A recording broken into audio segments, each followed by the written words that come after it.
안녕하세요. ERP 정보관리사. 이번 시간에는 2018년도 5회 기출 풀어보도록 하겠습니다. 1번 문제, 다음 중 클라우드 ERP와 관련된 설명으로 가장 적절하지 않은 것은 인데요.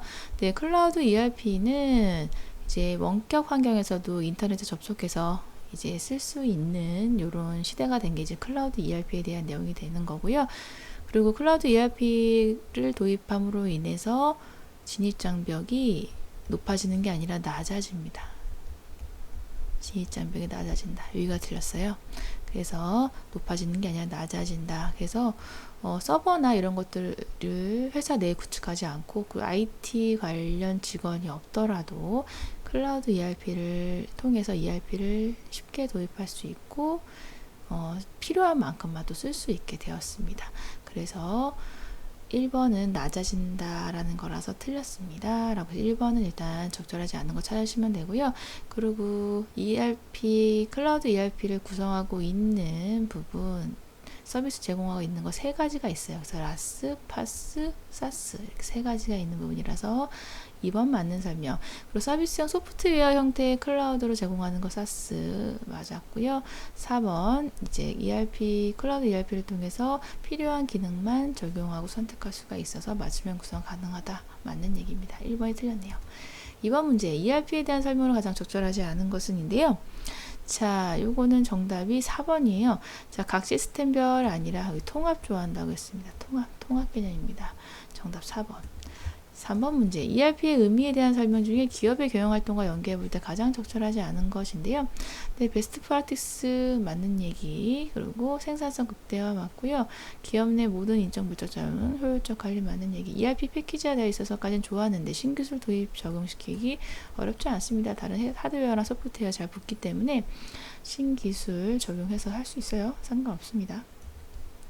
4번 문제, ERP 발전 과정이에요. MRP1, MRP2, ERP, 확장 ERP 4번으로 고르시면 되겠습니다. 상식적으로도 이해되실 거예요. MRP2가 있으려면 1이 있을 거고 확장형 ERP가 있으려면 ERP가 있어야 되니까 정답은 4번. 5번 문제, 경영 환경 변화에 대한 대응 방안으로서 그 전면 개편, 경영 성과 향상시키기 위한 것, BPR에 대한 내용이죠. 4번으로 고르시면 되겠습니다. 6번 문제, 수요 예측 방법 중에 전문가 집단이라는 거에서 요거는 델파이 방법이구나 라고 해서 맞추시면 돼요. 그렇게 해서 보시면 되고요. 시장조사법은 시장에 나가서 진짜 시장조사, 어떤 물건 잘 팔리는지 이런 거 시장조사하는 부분이고요. 그리고 중요평가법은 이제 보신 분들이 평가해서 수요 예측하는 거. 패널 동의법은 이런 거죠. 이제 고객이라든가 판매 사원이라든가 임원들 이렇게 있으면 이분들이 패널처럼 쭉 모여가지고 서로 얘기 나누고 동의해서 수요 예측하는 방법, 이게 패널 동의법에 해당되는 내용이네요. 지금은 전문가 집단에서 여러분들은 바로 델파이 방법이다라고 맞추시면 되는 문제였습니다. 7번 문제, 장기 판매 수립에 포함할 내용으로 적절하지 않은 거. 장기 판매 계획이 장기, 중기, 단기 이렇게 있는데요. 장기는 좀 큰 그림부터 그리는 거라고 해서 신시장 개척하거나 신제품 개발하거나 판매 경로를 강화하기 위한 계획 위주의 활동들이 이제 장기 관련된 활동이고요. 4번 같은 경우는 단기 활동에 대한 내용이 되겠습니다. 그리고 중기 같은 경우는 제품별 수요 예측 요런 것들이 나오거나 판매 예측이라든가 정책 수립이라든가 이런 내용들이 나오면 중기고요. 그리고 단기에 해당되는 내용들은 연간 매출액 설정이라든가 가격 결정이라든가 이런 것들이 장기 판매 수립이 아니라 단기 판매 수립, 판매 계획 수립 중에서 단기에 대한 내용이 되겠습니다. 그래서 세 가지 내용 기억해 주시면 되겠습니다. 8번 문제, 다음 보기의 자료를 이용하여서 제품 A에 대한 목표 매출액 부분. 자, 손익분기점 매출액이에요. 그래서 1 마이너스 변동 비율이니까 800원에서 변동비 400원이 차지하는 게 변동 비율인 거고요. 고정비는 200만원. 네, 이렇게 하면 400만원. 정답 2번. 9번 문제. 거래처 및 고객에 대하여 목표 매출액을 할당. 자, 목표 매출액을 할당함에 있어서 거래처 및 고객에게 할당하는 방법이 있었고요. 할당할 때는 거래처 및 고객에게 있었던 과거의 판매액을 고려할 수 있고, 수주 실적 경향을 고려할 수 있고요. 목표 수주 점유율을 고려할 수가 있습니다. 2번은 거래처 및 고객에 대해서 목표 매출을 할당하는 게 아니라 상품 및 서비스별 할당. 여기에서 교차 비율을 고려해서 목표 매출액을 할당을 했었고요. 그 외에도 상품 및 서비스별 할당에는 이익 공헌도라든가 시장 점유율, 판매 실적 경향 이런 것들도 교차 비율과 더불어서 분석하는 활동들이 있었죠. 같이 기억해 주시면 되겠고요. 10번 문제. 다음 가격 결정에 영향을 미치는 요인들 중에서 가격 탄력성, 품질, 제품 이미지와 관련된 요인은 무엇인가인데요. 네, 이런 것들은 고객 수요 부분이 되겠습니다. 그래서 가격 결정에 영향을 미치는 여러 가지 요인들이 있었는데요. 내부적 요인과 외부적 요인 이렇게 있었죠. 그래서 내부적 요인과 외부적 요인 이렇게 해서 일단 구분해서 기억을 해 주셔야 되는 부분들 말씀드렸던 부분이겠고요. 자, 내부적 요인은 제품 특성, 그리고 비용, 마케팅 목표 이런 것들이 내부적 요인이었고, 자, 외부적 요인으로는 네 가지 해서요. 자, 고객 수요, 유통 채널, 경쟁 환경, 법, 규제, 세금 이런 것들이 있었습니다. 쉽게 나올 때는 내부적 요소와 외부적 요소에 관한 내용으로 해서 내부적 요소에 해당되지 않는 것은 무엇인가요? 라고 해서 여기 있게 나오는 형식이 좀 쉽게 나오는 형식이었고, 그리고 조금 어렵게 나올 땐 이렇게 나와요. 그래서 여기 고객 수요 안에 들어가 있던 가격 탄력성, 품질 이런 것들을 물어보는 거였죠. 이걸 물어보고 어떤 거에 대한 요인인가 알아보세요 라는 거니까 여기 세부적인 내용을 알아야 풀 수 있는 문제였습니다.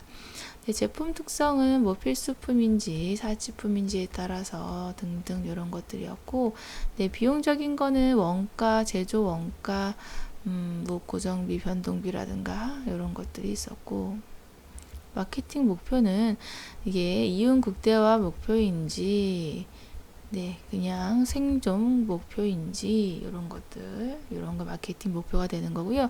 유통 채널은 유통 이익이라든가 유통 비용 같은 거, 그리고 경쟁 환경은 경쟁 기업 관련된 거기 때문에 쉽게 보실 수가 있고요. 이런 것들은 가격 규제나 뭐 세금 제도 이런 것들 다 법 규제 세금에 해당됩니다. 그래서 내부적 요소와 외부적 요소는 이렇게 갈리고요. 제품 특성은 내부적 요소였고, 고객 수요, 유통 채널, 경쟁 환경은 외부적 요소에 해당되는 내용이 되었네요. 정답은 여튼 2번이고요. 이 안에 있는 내용들도 같이 여러분들이 꼭 상기해서 기억해 주셔야 하는 내용입니다. 11번 문제. 재고를 보유하는 목적에 따라 재고를 분류할 수가 있다. 이 중 비용 절감을 위해서 경제적 주문량 이런 것들에 대해서 고려한 거. 경제적 주문량, 로트 사이즈 이런 것들 나오면 얘는 순환 재고구나 하고 맞추시면 돼요. 그래서 포인트들만 딱딱 잡아서 맞추시면 되겠습니다. 비축 재고 같은 경우는 이제 예상 재고라고 하고 있는 부분이고요. 무슨 그런 안 좋은 사항들이 있을 수 있기 때문에 비축하기 위한 재고다 라고 보시면 되겠습니다. 파이프라인 재고는 이제 수송 중인 재고라고 보시면 되고요. 안전 재고는 이제 불확실성 때문에 안전 재고를 갖게 되는 게 안전 재고 되겠습니다. 정답은 3번. 12번 문제. 다음 중 물류 거점을 설계할 때 고려해야 할 비용 지표 중에서 다음 설명으로 가장 적합하지 않은 거예요. 그래서 이건 시험 문제가 좀 딱 떨어지는 느낌의 문제는 아니었고, 자, 공급망 거점 중에서 물류 거점 관련해서 이제 설계를 할 때 여러 가지 비용 들어가는 지표에 대해서 고려를 해야 되는데, 자, 가장 적합하지 않은 거고요. 자, 재고 비용은 물류 거점 수에 비례하여 증가하는 경향이 있다. 예, 맞는 얘기. 왜냐면은 물류 거점 수가 많으면 여기에다 채워 넣어야 할 재고들이 많아지니까 재고 비용이 증가하는 경향이 있을 수 있다라는 거, 네, 맞는 얘기이고요. 그리고 2번 같은 경우 고정 투자 비용은 물류 거점 수에 비례하여 증가하는 경향이 있다. 이 맞는 얘기. 왜냐면은 고정 투자 비용은 이제 한번 일회성으로 들어가는 거고, 물류 거점이 하나일 땐 이만큼 또 들어가는 거고, 2개 생기면 2배 들어가고, 그래서 비례하여 증가하는 경향이 있다라고 얘기를 하는 부분입니다.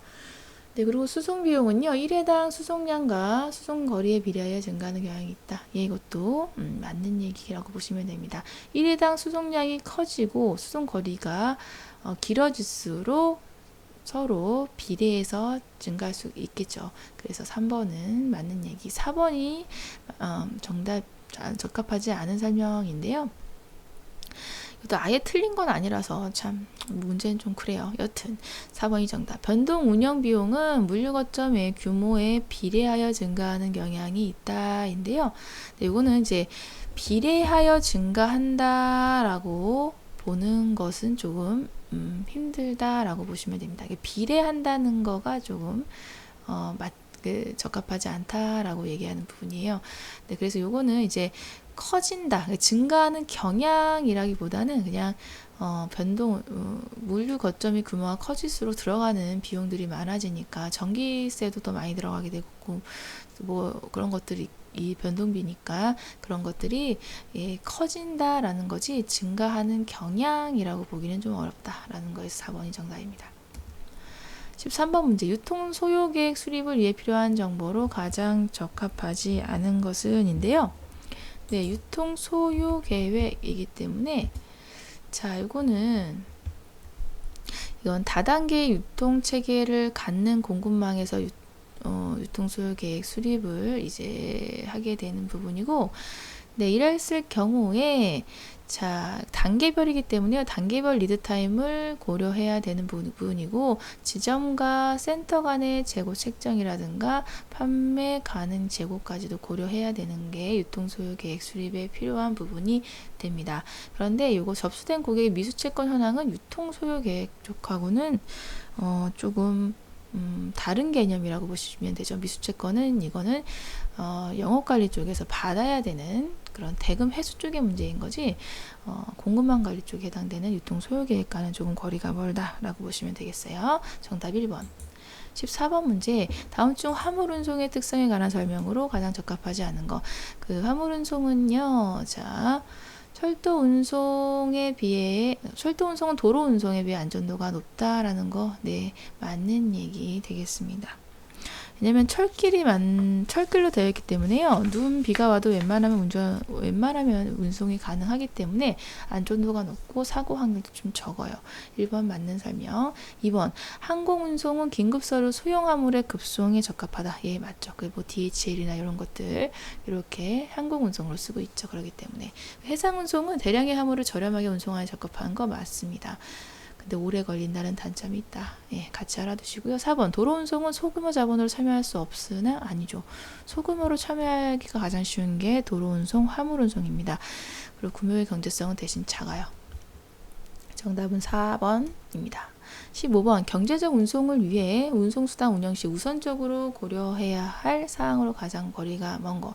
경제적 운송을 위한 사항입니다. 그래서 공차율 극대화의 원칙 틀렸는데요. 자, 공차율은 화물이 빈 상태로 움직이는 차가 많은 거예요. 그게 극대화가 아니라 이거는 최소화. 공차율은 최소화 되겠죠. 최소화돼야 된다라는 거고요. 자, 영차율은 극대화 맞습니다. 자, 영차율이라는 거는 화물을 싣고 가는 거리가 많은, 화물을 싣고 있는 차량이 많은 게 영차율, 영차하는 느낌으로 이렇게 보시면 되는 거고요. 극대화 원칙 맞는 거. 회전율, 빨리빨리 화물 운송차가 빨리빨리 도는 거 좋은 거고요. 대형화의 원칙으로 한 번에 많이 싣는 거 경제적 운송을 위해 좋습니다. 정답은 1번이 틀렸어요. 16번 문제, 다음 보기에 설명하고 있는 내용을 지칭하는 용어로 가장 적합한 거. 자, 창고에 보관 중인 재고를 거래처로부터 수주한 주문 정보를 바탕으로 주문대로 꺼내요. 꺼낸다는 거에서 픽이라는 거 여러분들이 잡아내시면 되고, 자, 그래서 오더 피킹 이걸로 해서 2번으로 여러분이 맞추시면 됩니다. 그래서 꺼내어 쓴다, 픽한다 라고 해서 오더 피킹, 주문 오더고요. 오더, 그래서 오더 피킹 보시면 되겠습니다. 정답 2번. 17번 문제. 다음 중 전통적인 구매 기능과 다르게 최근 강조하고 있는 현대적인 구매 기능의 특징을 가장 나타내는 것은? 잘 나타낸 것. 자, 전통적 구매 기능과 현대적 구매 기능을 가지고 이제 VS 형태로 해서 많이 물어보는 부분이고요. 네. 현대적인 구매 기능의 특징은, 자, 요거는 정답은 총 원가에 집중한다 라는 부분이고요. 자, 비용관리센터 그리고 단기간 성과 중시나 요청에 지원하는 업무는 전통적인 구매 기능 업무에서 했던 내용이 되겠고, 현대적인 구매 관리에서는 자, 단기간이 아니라 장기간의 전략적 성과를 구매를 중시합니다. 비용관리센터 아니라 총 원가에 집중하고 이익을 관리하는 쪽으로 더 포커스가 맞춰지고요. 요청 지원이 아니라 사전 계획해서 좀 주도적인 업무를 하게 되는 게 현대적인 구매 기능이라고 보시면 되겠습니다. 정답 3번. 18번 문제. 조달 방법 의사결정 시 원가 절감 측면에서 외주 생산보다 자체 생산이 더 유리한 경우에요. 자체 생산이 더 유리한 경우이기 때문에, 자, 기술 진부화가 예측되면 외주 생산하는 게 더 좋아요. 그리고 생산 제품 모델 변경이 잦으면 자체로 하기가 부담이 크기 때문에 얘도 외주가 좋고요. 계절적 수요를 갖는 품목도 그냥 외주 맡겨서 그 계절에 딱 맞춰서 해버리는 게 낫습니다. 시설 감가액을 고려한 생산 한계 비용이 수입보다 낮으면 수입이 높죠. 그렇기 때문에 자체 생산하는 게 맞고요. 정답 4번이에요. 19번 문제. 공급자가 입찰가 또는 견적가를 제시할 경우 기초로 사용되는 원가로 가장 적절한 것은 예정 원가에 대한 내용이 되겠습니다. 정답은 2번. 실제는 실제적으로 사용된 원가고요. 표준 원가는 이상적인 원가, 취득 원가는 취득했을 때의 원가에 해당되는 거라서 여기에 해당되는 입찰가, 견적가 제시할 경우 해당되는 건 예정 원가가 되겠네요. 20번 문제. 다음 보기에서 설명하고 있는 구매 방법의 종류입니다. 자, 생산 시기가 일정한 품목이나 상비 저장 품목 등에 적합한 거고요. 자, 경제적 구매 조달 비용 절감 목적, 그리고 미래 수요 고려해서 시장상 유리할 때 미리 많이 사놓는 거에 대한 부분이 되겠고요. 요거는 그래서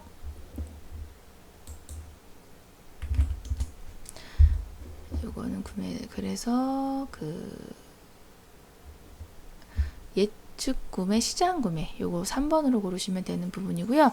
자, 일괄 구매 같은 경우, 1번 같은 경우는 그 소량 다품목인 경우, 그러니까 예를 들면 이제 사무용품이 가장 대표적이죠. 사무용품은 소량이면서 다품목이기 때문에 구매처를 다 일일이 선정하기가 힘들어요. 그렇기 때문에 그냥 일괄적으로 한 군데 문구점 하나 그냥 그쪽에다 계약을 한 다음에 거기서 구매를 해버리는 게 일괄 구매에 해당되는 내용입니다. 그리고 투기 구매 같은 경우는 가격 인상, 이거는 이익 도모를 목적으로 하는 거예요. 이익 도모 목적, 투자 아니라. 네, 그리고 수시 구매 같은 경우는 구매 청구가 있을 때마다, 네, 청구 있을 때마다 하는 거. 그게 수시 구매에 해당되는 내용입니다. 네, 그 외에도 뭐 장기 계약 구매 같은 것도 있었죠. 그래서 장기 계약 구매 같은 경우는 원재료 같은 게 안정된 원재료의 수급이 필요한 경우에 이런 장기 계약 구매를 하게 되는 부분도 있었다라는 부분. 이렇게 해서 구매 방법의 종류, 일괄 구매, 수시 구매, 시장 예측 구매, 투기 구매, 장기 계약 구매, 이런 것들에 대해 내용 말씀드렸습니다. 이렇게 해서 5회차 기출 문제 같이 풀어봤습니다. 잘 안 풀리시는 문제는 반드시 여러분들 다시 한번 보시고요. 기출 문제 풀다 보면 거의 비슷비슷한 곳에서 중요한 부분들이 반복돼서 나오는 거 감 잡으신 부분들 많으시죠? 그러니까 여러분들 그런 부분들 잊지 마시고 꼭 안 되시는 곳은 다시 가셔서 문제 맞춰보시길 바랍니다. 오늘도 수고 정말 많으셨습니다. 감사합니다.